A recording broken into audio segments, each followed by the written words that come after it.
Hate it when the Jett on your team pushes for no reason? Well, swipe up and send them our latest video. Who knows, we might be able to save them together. Look, I get it. You want to play Omen. Just please remember to use your smokes.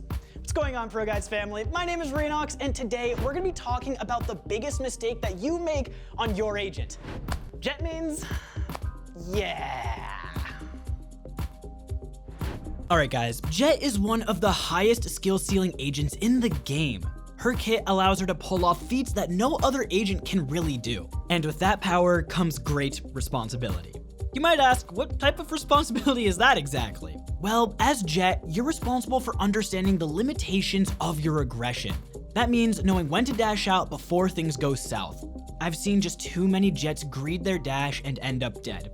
As important as it is to understand how and when to aggress, it's as equally important to understand when to chill out. Because it refreshes on 2 kills and is completely free, there is no reason that you shouldn't have the opportunity to use her dash at least once per round. If you get a kill, then dash. If you shoot a few shots and don't get the kill, dash away. If you're caught off guard, feel free to dash. Although it's very dependent on your situation, after each of your deaths, ask yourself if you could have dashed before at any point to avoid that death.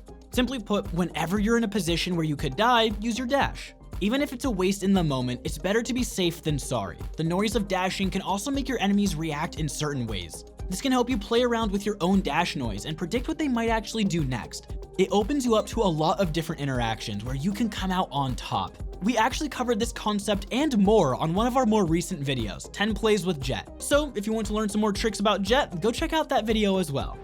Before we get into the rest of the agents in this video, we have our question of the day. What do you guys think about the new Blast Axe skin set? It gives me Lego or Toy Story vibes, and I think it's a pretty unique approach. I personally bought the Phantom skin as it is my preferred weapon. I do really enjoy Riot skin development teams, as I think they're fairly creative with their designs. I can't wait to see what they have in store next. Let us know if you copped anything from this set like I did. The bread and butter of duelists. Phoenix is a great choice regardless of the agent composition or map. He excels when he's getting value out of his ultimate and using his flashes correctly. Today though, I want to mention the biggest mistake that I see, and it revolves around his flashes or curveball. Because Phoenix's flash is unique in the way that it can curve around corners, you really want to master the max distance that you can throw it while it's still able to pop around the corner. Once mastered, your flashes will be so much more difficult to react to.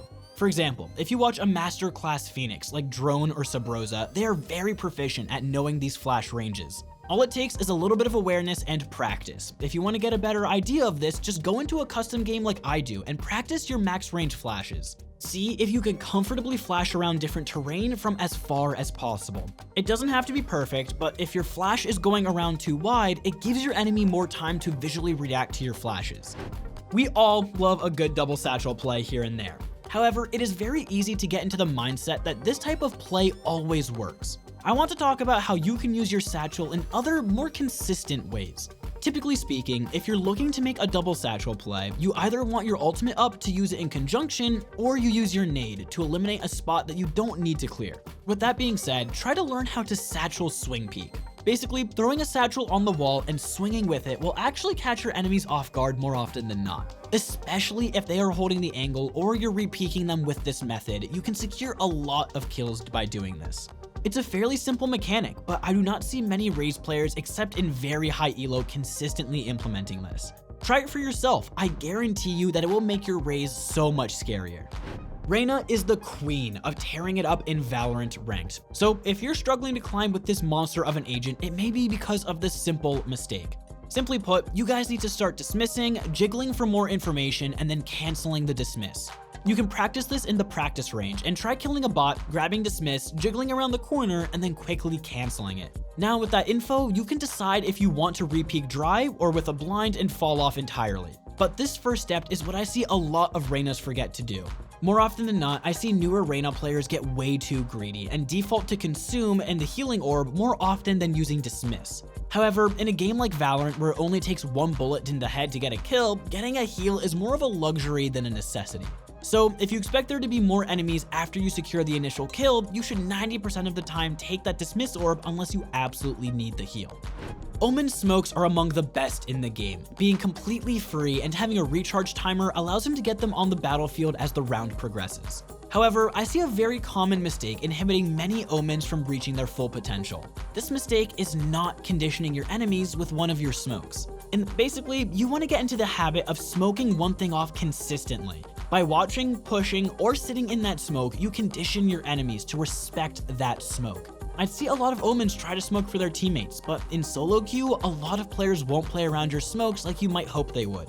So it's your responsibility to make sure that your opponents fear your smokes.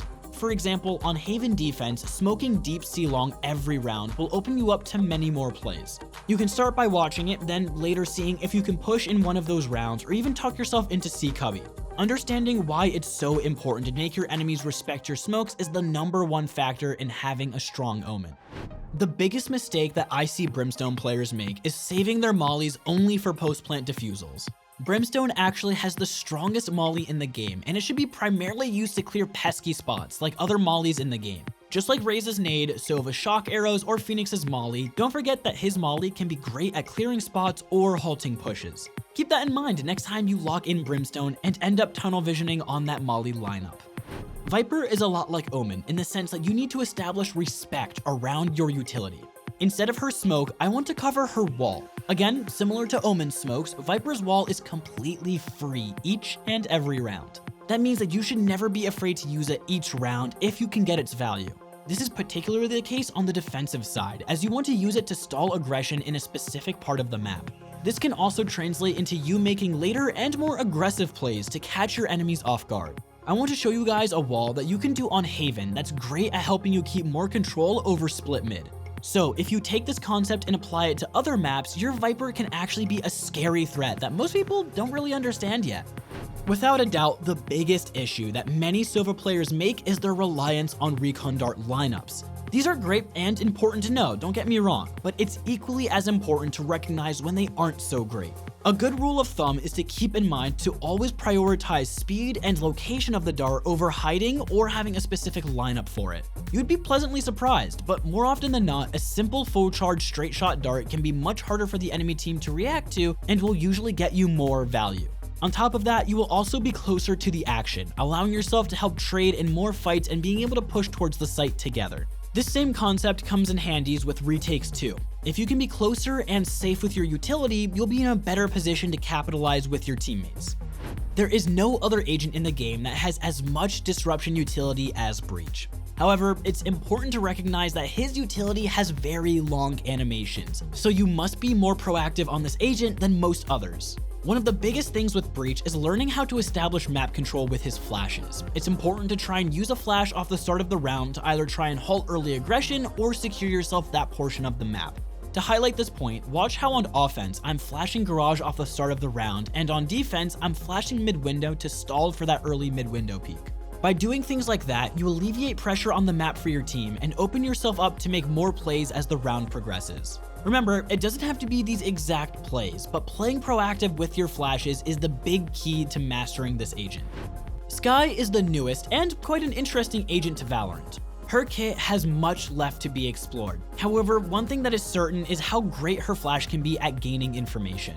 Many players are using her flash too close, which often blinds you or your own teammates. Try to use your wolf to check those closer angles and use your bird blinds at further distances to get more information on enemy positioning. Because her flash blinds in a 360-degree cone, you want to pop it further back in positions that are not necessarily visible to you. The king of information. A great Cypher player can often obtain information that no other agent can. For him, the biggest mistake players will often make is being predictable with your camera placement. For example, using your camera to check enemy locations is usually a great idea. However, look to swing off your camera placement to catch players off guard. If you place a camera aggressively, most enemies will look to shoot it right away. You can often take this opportunity to peek them and secure a free kill.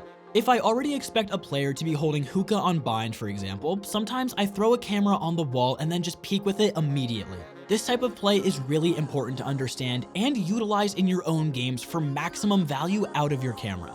The best Cyphers recognize the situations where your camera isn't just a tool for information, but also act in a way as a budget flash of some sorts. A simple mistake that can push your Killjoy to the next level is learning how to use her turret offensively. Because of the changes to lower its cooldown, Killjoy's turret is actually a great tool to peek enemies with. Placing it around a corner and crouch swinging will lower your player model and make it hide behind your turret quite a bit more. This method is quite annoying, and a lot of Radiant Sentinel mains do this quite a lot.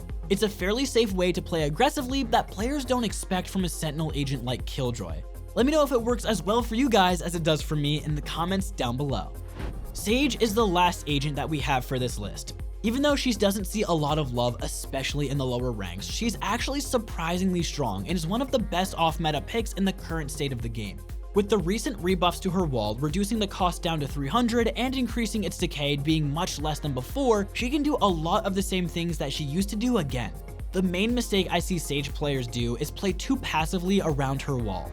Being unpredictable is king here. You want to make your enemies second guess what you may do around your wall. Maybe you wall and peek over it, or maybe you wall as one of your teammates pushes forwards, giving him the opportunity to maybe get a surprise kill. Regardless of what you do, don't be afraid to try things out. The goal is to not let them break your walls for free every time. Well, thank you to all the Jett mains who did stick around until the end. Hope you guys learned the most. If you guys did enjoy the content, don't forget to leave a like, subscribe, and ring that notification bell in order to never miss out on an upload. Also, don't forget to leave your answer to our question of the day in the comments down below. With that being said, stay safe, stay healthy. We'll see you all in the next one.